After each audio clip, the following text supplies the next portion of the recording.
na naman ang Department of Trade and Industry sa mga kapamilya nating nais palawigin pa ang kanilang mga negosyo.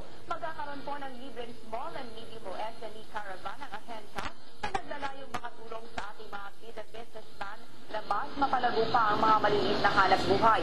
Tatalakayin ng mga speakers na eksperto sa larangan ng pagnenegosyo ang mga estratehiya tulad ng market intelligence, negotiation skills, brand value positioning at visual merchandising.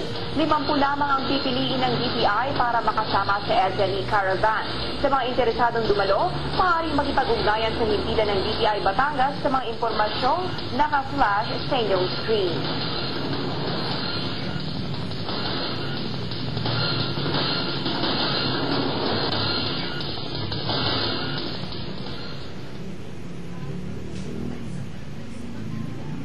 Of trainings simultaneous na ginagawa natin ng DTI para sa ating maliliit na nagninegosyo.